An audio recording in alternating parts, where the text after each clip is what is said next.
Hello students, आज के video में हम लोग सीखेंगे that is rules for drawing रे डायग्राम। हम लोग आज के वीडियो में आप लोग को एक्सप्लेन करूंगा कि मिरर का रे डायग्राम बनाने के लिए क्या क्या रूल्स है जो कि आपको हमेशा याद रखना है। ठीक है, जब आप लोग रे डायग्राम बनाओगे। ठीक है, हम लोग क्लास 10 साइंस का चैप्टर 10 करे थे, that is light reflection and reflection. आज का वीडियो लेक्चर नंबर 5 है। इसके पिछले वीडियो में दैट इज लेक्चर 1 से लेकर लेक्चर 4 तक मैंने आप लोग को एक्सप्लेन किया था लाइट क्या होता है और उसके प्रॉपर्टीज के बारे में, और इसी के साथ साथ मैंने आप लोग को ये भी एक्सप्लेन किया था कि रिफ्लेक्शन ऑफ लाइट किसे कहते हैं और उसके लॉज के बारे में पढ़े। ठीक है, और हम लोग अभी तक इमेज क्या होता है और इमेज के types that is virtual image और रियल इमेज वो भी देख चुके हैं। ठीक है, और इसी के साथ साथ मैंने आप लोगों को टाइप्स ऑफ स्फेरिकल मिरर वो भी एक्सप्लेन कर दिया। ठीक है, और अभी तक हम लोग साइंस का क्लास 10 का चैप्टर 1 और चैप्टर 2 वो अच्छे से टॉपिक वाइज मैंने आप लोग को एक्सप्लेन कर दिया। तो अगर आपको सारा कंसेप्ट अच्छे से सीखना है तो आप लोग उसको मेरे YouTube चैनल में देख सकते हो, वो मैंने YouTube में अपलोड कर दिया। ठीक है, चैप्टर 1 एंड चैप्टर 2। ठीक है, तो स्टार्ट करता है क्लास। यहाँ पे हम लोग सीखेंगे कि रे डायग्राम बनाने के लिए क्या क्या रूल्स है जो आपको हमेशा फॉलो करना है। अगर आप लोग ये रूल्स नहीं जानोगे तो आप लोग रे डायग्राम कभी भी नहीं बना सकते। ठीक है, सबसे पहला बात आपको ये याद रखना है कि जब भी आप लोग रे डायग्राम बनाओ हमेशा एक चीज याद रखना, आप लोग हमेशा यूज करो पेंसिल और स्केल का। ठीक है, कभी भी आप लोग हाथ से रे डायग्राम मत बनाना। ठीक है, आप लोग हमेशा कॉम्पास, स्केल और पेंसिल का यूटिलाइज करना। ठीक है, दूसरा बात ये है आप लोग जब भी रे डायग्राम बनाओ वहां पे डायरेक्शन देना, रे कौन सा डायरेक्शन में जा रहा है। ठीक है, ये 2 रूल हमेशा याद रखना। ठीक है, तो यहाँ पे सबसे पहला रूल ये बोलता है हमें ray parallel to the principal axis. मैंने लास्ट क्लास आप लोग को समझाया था कि parts of mirror that is concave mirror और कन्वेक्स मिरर का पार्ट्स के बारे में मैंने एक्सप्लेन किया था। और क्या क्या पार्ट था, प्रिंसिपल एक्सिस था, सेंटर ऑफ कर्वेचर था, फोकल लेंथ था और उसी के साथ साथ पोल था। ठीक है ना, ये सब आई होप आप लोग को याद होगा। अगर आपको याद नहीं है तो इसका पिछला वीडियो लेक्चर देखे, उसके बाद ये वीडियो में आए ताकि आपको बेटर समझ में आए। ठीक है, तो यहाँ पे सबसे पहले नंबर वन रूल ये दिया आपको, ray parallel to principal axis will pass through focus after reflection. तो सपोज कीजिए कि ये मेरे पास कनकेव मिरर है। मैंने आप लोग को लास्ट में समझाया था कि कनकेव मिरर में रिफ्लेक्टिंग सरफेस क्या होता है, इनवर्ड। ठीक है, तो यहाँ पे लाइट का रे ऐसे गया। अब जाने के बाद जब लाइट का रे ऐसे गया वो जाते ही आफ्टर रिफ्लेक्शन मिरर पे टकराते ही सबसे पहले किससे पास होगा, फोकस से। ठीक है, कोई भी लाइट का रे रहो, ठीक है ना, वो हमेशा आफ्टर रिफ्लेक्शन मतलब टकराने के बाद हमेशा किससे पास होगा, फोकस से, चाहे वो कनकेव हो और चाहे वो कन्वेक्स हो। ठीक है, ये फोकस से पास होता है। और हम लोग जानते हैं सी क्या है, सेंटर ऑफ कर्वेचर। तो पहला रूल ये बोलता है कि अगर कोई भी ray parallel to the principal axis आता है, parallel to the principal axis, वो हमेशा किससे पास होगा, आफ्टर रिफ्लेक्शन, फोकस से। ठीक है, अच्छा, ये हम लोग कन्वेक्स मिरर में भी देख लेते हैं। ये किसके लिए, कनकेव के लिए, और ये किस लिए, कन्वेक्स के लिए।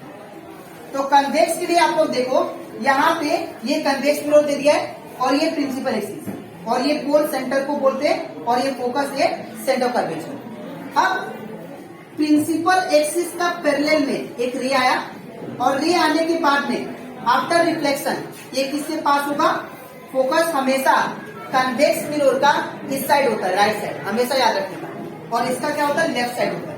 ठीक है, फोकस। तो यहाँ पे क्या होगा, ये वर्चुअली क्या होगा, फोकस से पास होगा आफ्टर रिफ्लेक्शन। ठीक है ना, अच्छा, ये था फर्स्ट रूल हमें ये कहता है कि कोई भी रे अगर parallel to the principal axis आएगा तो आफ्टर रिफ्लेक्शन टकराने के बाद किससे पास होगा? फोकस से। ठीक है। अच्छा, सेकेंड रूल हमें ये कहता है कि रे पासिंग थ्रू फोकस, जो रे फोकस से पास होगा तो आफ्टर रिफ्लेक्शन वो पैरेलल हो जाएगा प्रिंसिपल एक्सिस। ठीक है। तो मैंने बोला कि जो भी रे, यहाँ पे मैं आप लोगों को एक्सप्लेन कर देता हूं बना के अच्छे से। तो मान लीजिए मेरे पास एक कनकेव मिरर हो गया। ठीक है, ये हो गया प्रिंसिपल एक्सिस और ये हो गया पोल, ये फोकस और ये हो गया सेंटर का रेंज।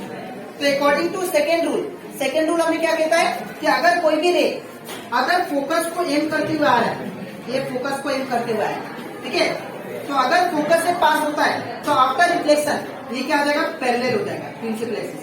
ये प्रिंसिपल एक्सिस है आपको का, ये जो लाइन है क्या बोलते हैं इसको? Principal axis. तो ये प्रिंसिपल एक्सिस का आफ्टर रिफ्लेक्शन पैरेलल हो जाएगा। ये होता है आपका that is second. when the light ray passes through focus, then after striking or after reflection in parallel to the principal axis। ठीक है ना। अब सेकेंड भी ऐसे ही है, ये था कनकेव के लिए, कनकेव, और ये आपका कन्वेक्स के लिए। तो इसको भी मैं आपको ड्रॉ करके समझाता हूं। ठीक है। तो यहाँ पे मान लीजिए मेरे पास क्या है? कन्वेक्स मिरर, और ये आपका क्या हो गया? प्रिंसिपल एक्सिस, और ये पोल, और इस साइड क्या होता है? सेंटर पर फोकस होता है और सेंटर पर भी चलता। तो मैंने आपको क्या बोला? अगर कोई भी रे फोकस को एम करते हुए, मान लीजिए फोकस को एम करते हुए,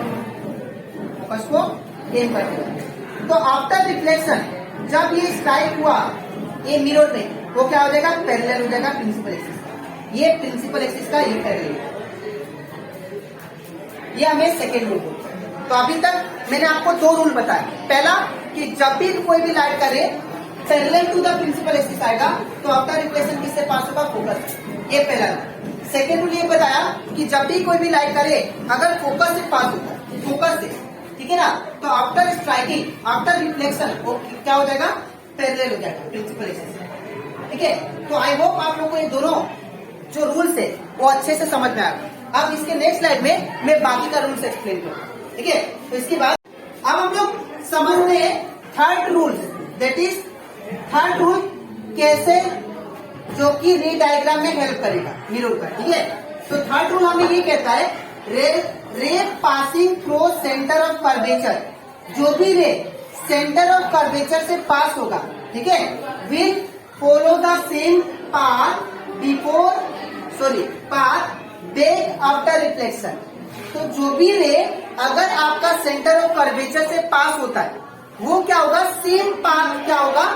सेम पाथ में वो डायरेक्शन क्या होगा? वो रे टू आ जाएगा सेम डायरेक्शन। जो भी रे अगर सेंटर ऑफ कर्वेचर से पास होता है वो सेम डायरेक्शन में मुड़ के आ जाएगा। ठीक है। जैसे कि यहाँ पे सपोज ये मेरे पास कनकेव मिरर हो गया। कौन सा मिरर है ये? Concave mirror. हम लोग जानते हैं क्या होता है? पोल, ठीक है ना, और यहाँ पे क्या होता है? फोकस, और यहाँ पे क्या होता है? Centre curvature. ठीक है। अब अकॉर्डिंग टू रूल, अब रूल के हिसाब से क्या बोला कि जो भी रे अगर सेंटर ऑफ कर्वेचर से पास हुआ, ऐसे जो भी रे सेंटर ऑफ कर्वेचर से पास होगा आफ्टर रिफ्लेक्शन होने के बाद में वो उसी डायरेक्शन में मुड़ जाएगा। ये आपका कौन सा रूल बोलता है? Third rule. ठीक है। याद रखिएगा, जो भी रे सेंटर ऑफ कर्वेचर से पास होगा वो रे उसी डायरेक्शन में आफ्टर रिफ्लेक्शन मुड़ जाएगा उसी सेम पाथ में। ठीक है। अब यहाँ पे भी सेम करते हैं। यहाँ पे मान लीजिए पोल हो गया, और यहाँ पे क्या होता है? फोकस, और ये होता है सेंटर ऑफ कर्वेचर। ठीक है। तो मान लीजिए कि सेंटर ऑफ कर्वेचर को एम करते हुए लाइट का रे आया। ठीक है। लाइट का रे आया। ठीक है। तो यहाँ पे सपोज ये लाइट का रे सेंटर ऑफ कर्वेचर को एम करते हुए ऐसे, ठीक है ना। तो यहाँ पे जब लाइट का रे आया, ठीक है, तो आने के बाद आफ्टर रिफ्लेक्शन, यहाँ पे रिफ्लेक्शन होने के बाद वो उसी डायरेक्शन में मुड़ जाएगा। ठीक है। जो भी लाइट का रे सेंटर ऑफ कर्वेचर को एम करते हुए आएगा तो वो उसी डायरेक्शन में क्या होगा, मुड़ जाएगा। ये आपका रूल नंबर 3 बोलता है। ठीक है, अब हम लोग समझते हैं कि रूल नंबर 4 क्या बोलता है। रे इंसिडेंट एट पोल, जो भी रे पोल पे इंसिडेंट होगा, जो भी रे पोल पे इंसिडेंट होगा, after reflection pole is reflected back making same angle with principal axis. वो आफ्टर रिफ्लेक्शन क्या होगा, वो सेम एंगल पे क्या होगा, मुड़ जाएगा। ठीक है, एग्जाम्पल, ये सपोज मेरे पास कौन सा मिरर हो गया, ये होगा कंकेव, ठीक है, और ये होगा प्रिंसिपल एक्सिस, ठीक है, और यहाँ पे हो गया मेरा फोकस, और यहाँ पे हो गया, सॉरी ये पोल है, ये पोल हो गया, ये प्रिंसिपल एक्सिस, ये फोकस और ये सेंटर कर्वेचर। ठीक है, तो जो भी रे पोल को एम करते हुए आया, किसको एम करते हुए, पोल को, तो जितना एंगल में ये आया ना, उतना एंगल में ये क्या होगा, मुड़ जाएगा ऐसे। जो भी रे पोल को एम करते हुए आएगा, आफ्टर रिफ्लेक्शन वो सेम एंगल में निकल जाएगा। तो ये जो एंगल गिरा, इसको क्या बोलते हैं, इंसिडेंट एंगल आई, और इसको क्या बोलते हैं, reflected angle, that is angle I. तो जो एंगल आई होता है वो किसके बराबर होता है, एंगल आर के बराबर। तो कोई भी रे अगर पोल को एम करते हुए आया, तो पोल पे टकराने के बाद जितना एंगल में आया, उतना एंगल में क्या हो जाएगा, रिफ्लेक्ट हो जाएगा। ठीक है, इन द सेम वे हम लोग, ये किसके लिए था, कनकेव के लिए, concave. In the same way हम लोग क्या करते हैं, कन्वेक्स के लिए बनाते हैं। ठीक है, तो कन्वेक्स के लिए जब बनाएंगे, ठीक है ना, तो कन्वेक्स के लिए क्या होगा, ये होगा, ठीक है, ये हो गया प्रिंसिपल एक्सिस, ये हो गया पोल, और ये होगा फोकस, और ये होगा सेंटर कर्वेचर। तो अकॉर्डिंग टू रूल्स क्या बोला कि अगर कोई भी आपका लाइट करे, कोई भी आपका लाइट करे, अगर पोल को एम करते हुए आया, ठीक है ना, वो क्या होगा, आफ्टर रिफ्लेक्शन वो सेम एंगल में क्या हो जाएगा, रिफ्लेक्ट बैक हो जाएगा, है ना, ऐसा। तो ये जितना एंगल है दैट इज एंगल आई, उतना ही क्या होगा आपका एंगल आर भी। ठीक है, तो that is angle I is equal to angle R.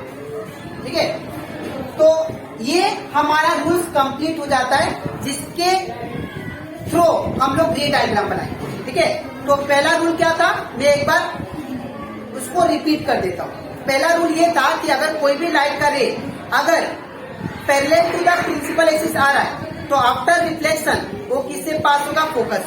ठीक है, हमेशा, चाहे वो कनकेव मिरर हो चाहे कन्वेक्स मिरर हो। और सेकेंड रूल ये बोलता है कि अगर कोई भी लाइट का रे फोकस से पास हुआ डायरेक्टली, और आफ्टर रिफ्लेक्शन वो किससे पास होगा, दैट इज आफ्टर रिफ्लेक्शन वो पैरेलल हो जाएगा प्रिंसिपल एक्सिस का। ठीक है, और थर्ड रूल हमें ये कहता है कि अगर कोई भी लाइट का रे सेंटर ऑफ कर्वेचर को एम करते हुए आया, तो आफ्टर रिफ्लेक्शन टकराने के बाद भी, मिरर में टकराने के बाद भी वो सेम उसी डायरेक्शन में चला जाएगा। ठीक है, ये था थर्ड रूल। और फोर्थ रूल ये बोलता है कि अगर कोई भी लाइट का रे अगर पोल से पास हुआ, ठीक है ना, कोई भी लाइट का रे पोल से पास हुआ, तो जितना एंगल में आया वो उतना एंगल में क्या हो जाएगा, रिफ्लेक्ट बैक हो जाएगा। ठीक है, तो दैट इज एंगल आई बराबर एंगल आई। तो ये 4 रूल्स था जो आपको हमेशा याद रखना है बिफोर मेकिंग ए रे डायग्राम। ठीक है, तो आई होप आप लोग को ये कंसेप्ट अच्छे से क्लियर हो गया। ठीक है, अब इसके नेक्स्ट वीडियो में हम लोग देखेंगे और समझेंगे, मैं आप लोग को एक्सप्लेन करूंगा, that is image form by concave. ठीक है, तो आज के लिए इतना ही, मिलते हैं नेक्स्ट वीडियो, तब तक नहीं।